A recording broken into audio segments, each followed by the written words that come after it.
Frank murdering their mother. This sounds like some scary movie-ish. Looking at this happening. They're not doing anything. They're just staring at it. And then their father says to them, "The killing hour is upon us. You need to get ready." And so the girls, when they hear this, they know. Gosh! Yo! Hold up, one second. Man, I'm trying to find my freaking Bliss text, but either way it go, what's up? How you doing?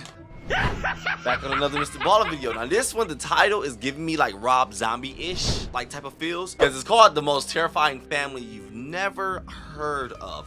Meaning this about to be like on some cult-ish.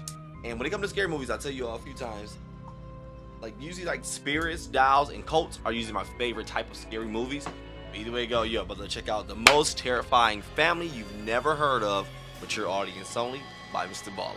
Check out the video, link will be in the description below. Let's go.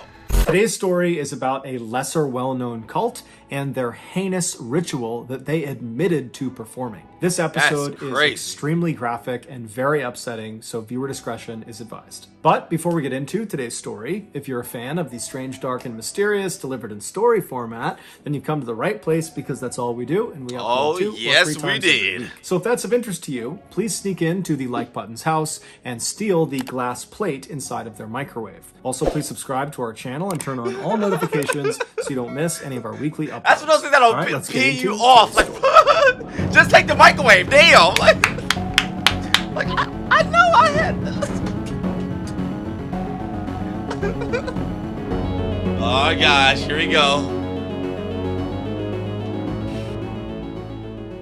In the early 1950s, Harold Alexander, who was a young stonemason living in Hamburg, Germany, came in contact with an old man named George Reel. George was the leader of a small religious group called the Lorber Society. This group, which never had a large membership at any point in their short history, was rooted in the Christian faith, but their views were far more extreme than the average Christian congregation. For example, I'm sorry to stop so soon. What did I tell you? Didn't I say? I'm telling you, it's like those mothers from Carrie. I always refer to her. Those people that's like super duper extreme religious.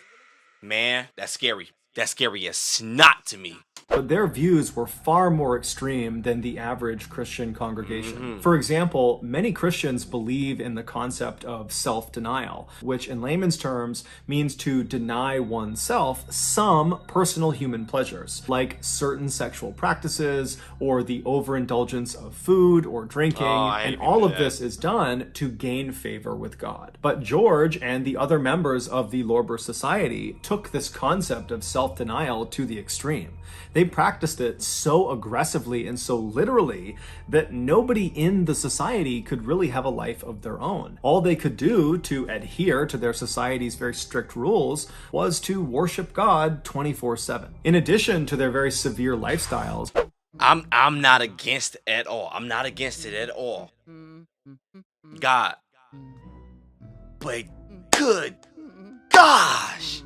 I'm telling you. And the thing that I don't get when it comes to like cults, the thing that really gets me when it comes to cult type movies, what is it either that this person's voice is just so powerful to one that it makes them like, yeah, I believe this person, I'm gonna follow this person, or is it just this side, they just find people with weak minds or like no will to fight or anything, and it's like, I'm gonna try to get them because I know I can bring them over. I don't know which side it is that causes it, but I can't wrap my brain around cults. Like how are they formed? Was to worship God 24/7. In addition to their very severe lifestyles, members of the Lorber Society also believed that anybody outside of their small society was basically evil. So Harold meets George. It's unclear exactly how he meets George, but he does, and immediately Harold is blown away by George. He thinks he's totally incredible, he's so charismatic, and apparently George felt equally highly about Harold. And so right away they have this friendship, they strike up, and Harold and his wife Dragma, they end up joining the Lorber Society, and they completely give themselves over to this very intense lifestyle, and they listen to everything George tells them to do. And then very quickly after Harold and his wife had joined this society, their leader George became very ill, and it became clear he was going to die soon. When George was on his deathbed, Harold went to visit him, and after speaking with him privately in this room, Harold emerges and he tells his wife that George has told told him that he is going to be the next leader of the Lorber Society. Was he capping, or did he really tell him that? And so his wife accepts this, as does the rest of the society members. And then after George actually does die, everyone in the society just turns towards Harold and begins listening to him and following him. It's worth... Man, this is crazy to me. This is so crazy to me. It's crazy how we as people, we feel like we need someone. I agree. It's good to have something to believe in. It is. It really is. But some people feel like when it comes to like another human in general, like I need someone to guide me. There's someone I need someone ahead of me to be my superior type of situation. I don't know. Damn, see, this is why I'm sorry, but cult stuff is, to me, it's strangely, it's like it's my kick when it comes to horror. It's really good to me because it's like I'm trying to get it. Not get it so I can do it. Nothing. I'm not crazy. I'm trying to understand it. Better wording. My bad. There we go. Trying to get to my evil little plan to take. Oh, okay, no, let's go. Everyone in the society just turns towards Harold and begins listening to him and following him. It's worth noting that we don't know for sure if George really did tell Harold that he was going to be the next leader of the Lorber Society, or if Harold just made that up. That he was going to be the next leader of the Lorber Society, or if Harold just made that up because he knew George was going to die. Last stop, I'm so sorry. Low-key, if I was him, I'd have done it too, no cap. Because you about to go, I'm loving this, I'm about to take over it. We already evil anyway. And he could kind of get away with stealing that title. Over the next few years that Harold was in charge of the Lorber Society, he began introducing a new concept to the members. He would continuously tell them that they needed to be ready for when the next prophet of God returned to the earth. Shit under new management now it's about to get crazy. Harold told his members that when this happened, 1, Harold would know immediately and he would tell them, and 2, whatever this prophet wanted, no matter how confusing or crazy or terrible, they had to do it without question because this was God's will. In 1953, so roughly a year or two after Harold has taken over the Lorber Society, he and his wife, Drogma, have their second child. It's their first boy, and they name him Frank, and as soon as this child is born, Harold looks at him and determines that this boy, his son, is the prophet they have all been waiting for. And so he tells his wife and he tells the members of the Lorber Society that his son, Frank, is the prophet of God, and everyone across the board completely accepts it. Good gosh, this is crazy to me, man. I couldn't even see me in an audience like, yes, well, I can't see it because in my head I'm like, bro, I gotta get home and play some Overwatch, bro. Bro, tripping. I'm not about to stay here because,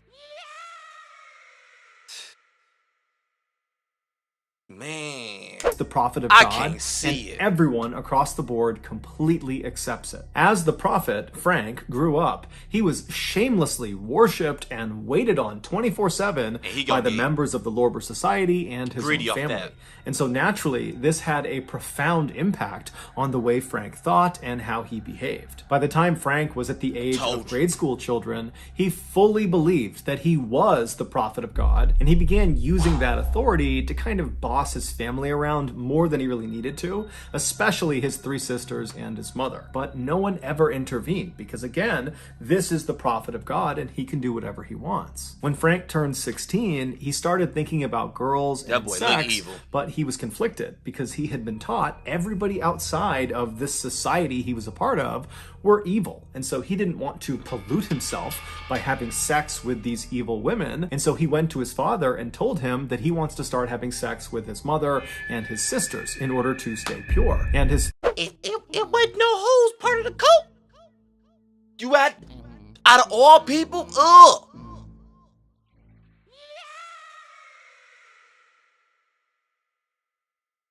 Clown. Having sex with his mother and his sisters in order to stay pure. And his father, Harold, not only embraced the idea, he encouraged it. And in fact, he would often join in with his son during the sexual intercourse. As for the 4 Alexander women, they completely accepted their new roles as sexual objects because they believed by doing whatever Frank the prophet wanted, they were serving God. Eventually, one of the sisters began talking to some of her very few friends at school about how she was kind of jealous of her other sisters for all the attention they were getting from Frank. And so the friends kind of picked up on this strange relationship between the siblings, and before long, rumors had started about there being some incestuous relations inside of this family, and those rumors eventually made their way to the parents of students, and then from the parents, that made its way to the police, and before long, Harold had discovered that the Hamburg police were about to launch an investigation into his family. And at the same time, Harold also discovered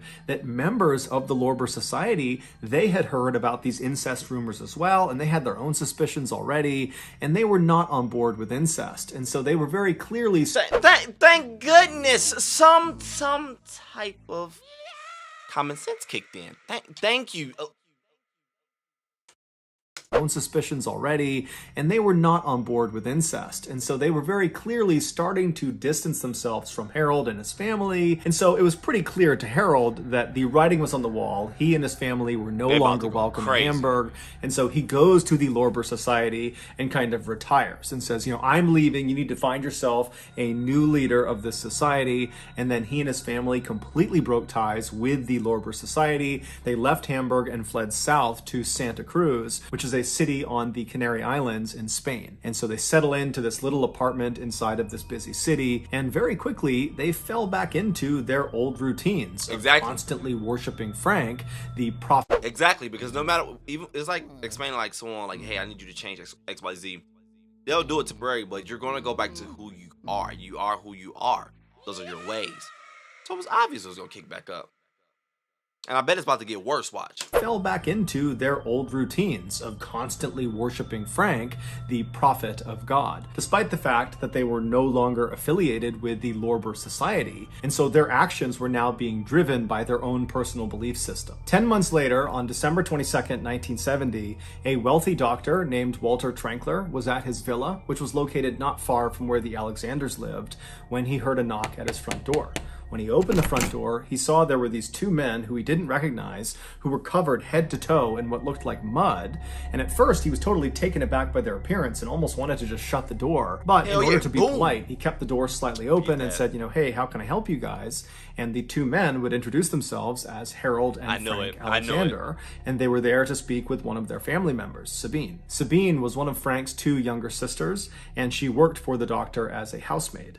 And so the doctor, he didn't know any of Sabine's family members, so he just kind of took their request at face value and said, hold on, let me go get her. And so he leaves the front door, he goes into the kitchen, and he finds Sabine, this 15-year-old girl, and he tells her that your father and your brother are waiting for you outside. They want to talk to you. And so Sabine, without saying a word, puts her knife and the food down. She walks out of the kitchen with the doctor, and as they're walking towards the front door, the doctor stops about 10 or 15 feet away from the front door to kind of allow Sabine to walk up and have a semi-private conversation with her relatives, although they're still inside of his house, so he didn't want to go too far. And so the doctor is standing maybe 15 feet away, wondering if he should just turn around or maybe just go into the other room to let them speak, when he overhears the father, Harold, say something truly horrific to his daughter.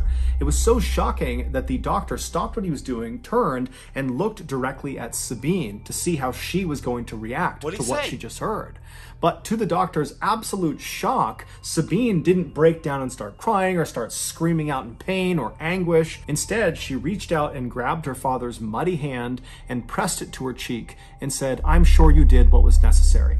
And then the two embraced. The doctor stood there totally shocked, staring at these people, wondering what the heck they're doing. Oh my gosh, MrBallen, you got me on edge. What did he say? Calm down. They hear, what are they talking about? Is this really happening? And then he just kind of blurts out, hey, I'll be right back, stay right there. And then the doctor turned around and darted out of the front hall into another room where he barricaded himself inside, and then he called the police. When the police showed up just a few minutes later, they rolled into the front lot, and they saw Harold, Frank, and Sabine were still just casually standing in the front doorway of the doctor's villa, seemingly not really trying to go anywhere or do anything. And so the police get out of their car, they walk up to the trio, and they say, you know, what's going on? What are you doing here? And Harold, very calmly and casually, tells one of the officers the same horrible thing that the doctor overheard him saying to Sabine. Except this time, Harold specified to the officers where this horrible thing took place. he said it happened inside of their apartment. The police were shocked at Harold's candidness and the fact that his two kids were standing right next to him and they're hearing what their father is saying. They too are just totally detached and very calm, as if nothing their father is saying is having any effect on them. It's just totally business as usual. And so the police asked Harold to repeat the story a few times to make sure they were hearing him correctly, and then they just arrested Harold and his two kids. After the three Alexanders were brought to the police station, 3 other police officers were sent over to the Alexanders' apartment in Santa Cruz to see if what Harold had said was actually true.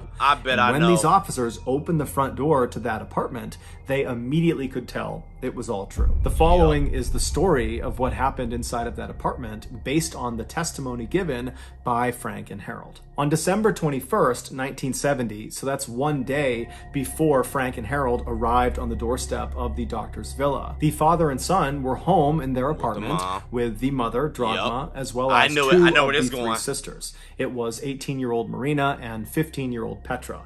The other sister, Sabine, she was over at the doctor's villa. She was staying with him for a couple of days while she worked there. At some point that afternoon, Dragma and Harold left the living room and went into one of the bedrooms to lie down and take a nap. And after they lie down, Frank, for some reason, gets up from the living room and walks into the bedroom and sits down on the edge of the bed and just stares down at his mother. And when his mother rolls over and looks up at her son, Frank would later tell police that the look she gave him was suggestive and it was offensive to Frank, and he believed she was not permitted to look at him that way. Then what you standing over me for? In this moment that she's looking at him, he said he instinctively knew that the killing hour was upon them. The killing hour was not a Lorber Society concept. It was something that Frank and most likely Harold had come up with, and the rest of the family, the mother and the 3 sisters, had totally accepted. According to Frank and Harold, women were impure, and the only way to purify them, i.e. send them to heaven and not hell, was to murder them. And so it was just fundamentally understood in the What the snot? That's my kid. Don't get me wrong. I would beat the brakes off my son. For one, you gave this kid that much power.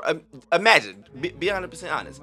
I don't know how old you are. Imagine 16-year-old you, and your parents let you do whatever the snot you want, anything you want. Your wish is their command. Everything. Whatever you make up, that's the rules. Do you know how crazy you about to go? I'm not even capping. 16-year-old me with that status, I'm not gonna lie to you, I probably would have been evil, because I don't know no better.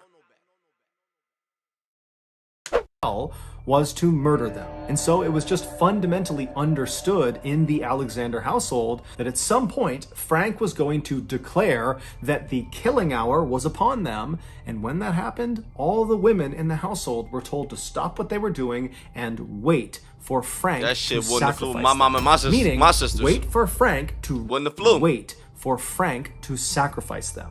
Meaning, wait for Frank to ritualistically kill them. So after Frank has seen this offensive look on his mother's face, he now feels like the killing hour is upon them, and so he literally announces it to his mother and to his father, who's right next to her, and then Frank grabs a nearby wooden coat hanger and strikes his mother on the top of her head. Now, his mother, she's heard that the killing hour is upon them, and he's starting to beat her, and so what does she do? She follows the rules. She flips herself over onto her stomach, puts her hands down by her side, and lays flat and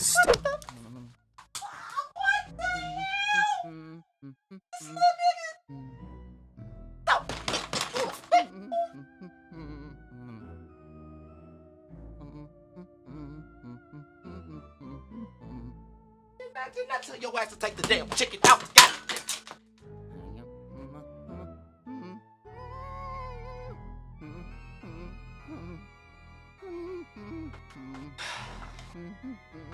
It's crazy.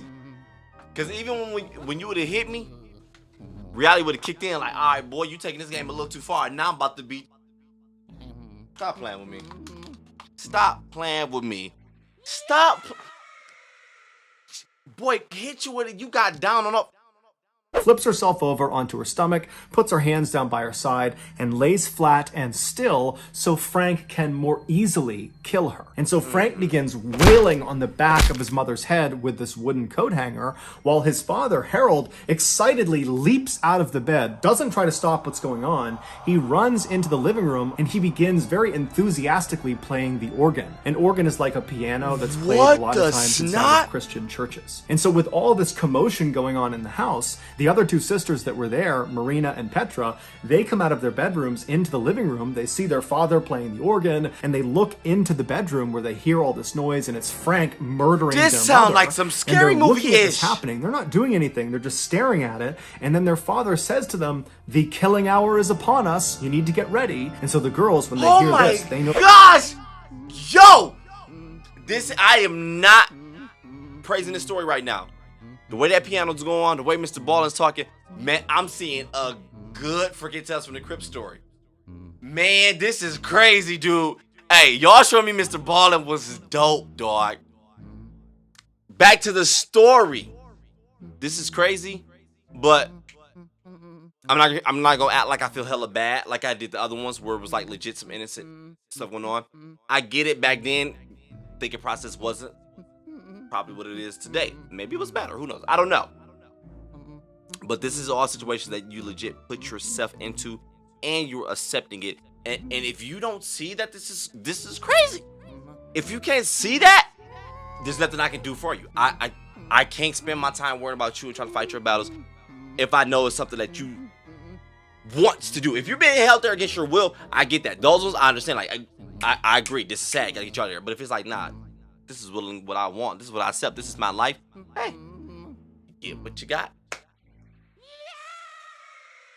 Hanging in a child line. Good times. To them, "The killing hour is upon us. You need to get ready." And so the girls, when they hear this, they know the rules, and so they stop watching this attack, and they make their way over to the center of the living room, and they sit down cross-legged, and they begin to patiently wait their turn. After a while, Frank stopped beating his mother, who was now unconscious or perhaps even dead, and he walked out of the bedroom into the living room, where he saw his father on the organ, and he saw his two sisters sitting on the ground. And so without any hesitation, he walks over to Marina, the older one, the 18-year-old, and he begins hitting her on the top of the head until she slouches over onto the ground motionless.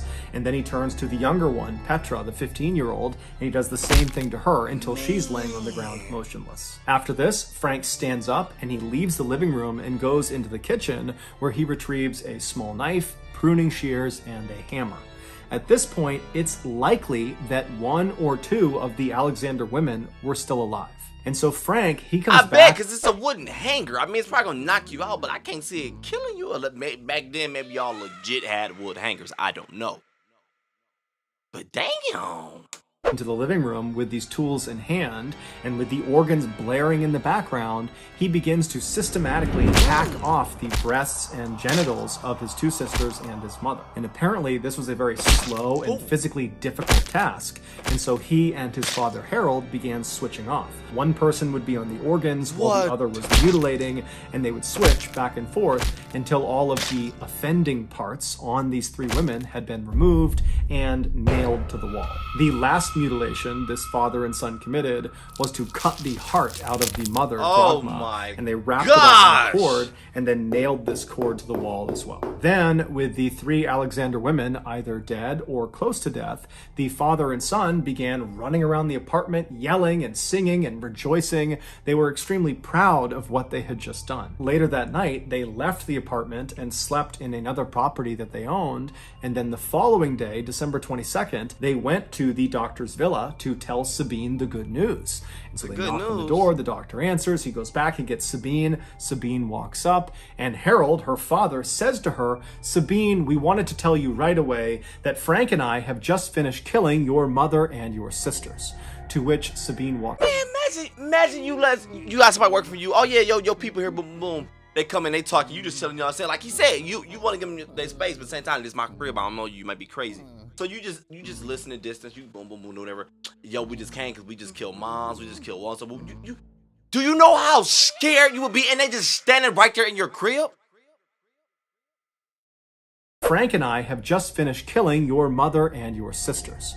to which Sabine walks up to him, takes her father's hand, presses it to her cheek, and says, "I'm sure you did what was necessary." This, of course, is what the doctor saw and overheard that was so horrible and prompted him to call the police. It was also the moment when he realized that was not mud all over these I will do it, that's blood. That was their family members' blood. Psychiatrists would ultimately determine that Frank and Harold were not mentally fit to stand trial, and so they were both committed to an asylum for the criminally insane. Both men never showed any remorse or regret about what they had done. In fact, they continued to justify their actions by saying, because of them, these 3 women got to go to heaven. As for the one surviving daughter, Sabine, she pleaded with authorities to let her go live with her brother and her father in this asylum, but they rejected this request and sent her to live in a convent, which is a building that nuns live in, and no one really knows what happened to her after that. Shockingly, in 1990, oh my gosh, that just gave me chills.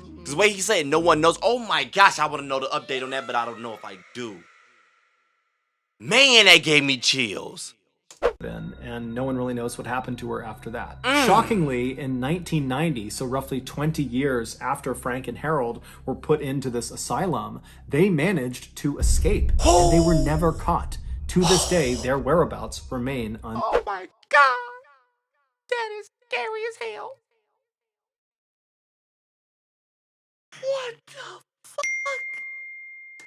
So that's going to do it, guys. Oh, if you can't just end it like that! If you haven't done this already, please sneak into the like button's house and steal the glass plate inside of the microwave. Also, please subscribe to our channel and turn on all notifications so you don't miss any of our weekly 2 or 3 video uploads. We are now selling merchandise like flannels and hats and mugs and sweatshirts and all sorts of stuff. If you're interested, go to shopmrballen.com. If you want to learn about upcoming deals and promotions about our shop, go to our shop's Instagram page. The username is shop. This Mr. Ballen. If you want to get in touch with me, you can direct message me on Instagram or on Twitter. My username for both platforms is the same. It's JohnBallen416. I also have a ton of content over on TikTok. Imagine how many extra more books you would have liked if Mr. Ballen was your freaking English teacher. Like, bro. Oh, and you know it's funny because I always noticed the only books I never really liked was like blah. It was because I never really cared for the teacher. But you're not here about my school journey. Either way it go. Oh my gosh, dude, that story. At first, as I'm watching it, like from the beginning to the middle, I'm like, okay, this is definitely creepy. This is about to get really creepier. But I can handle this. Got it. Boom. But it was like that last minute, the chills was just striking me. I was like, oh my gosh. No, he did not just say that. No, he did not just say that. And then it was just like, done. No one knows where the hell they are. Like, oh my God. Oh my God. Oh, no. Hey, dude, Mr. Ballen, props to you. Hey, you know what else dope? Oh, shout out to you. He's actually came to the channel, to the video. I think it's last video. He left a pretty cool comment, though. Hey, I appreciate that, bro. I appreciate your stories as well. These are amazing as snot. All right. Love these. All right, yo. If you enjoyed the video, don't forget to like, comment, subscribe, share. Guys, amazing. Guys, awesome. Oh, my gosh, the chills. I am out.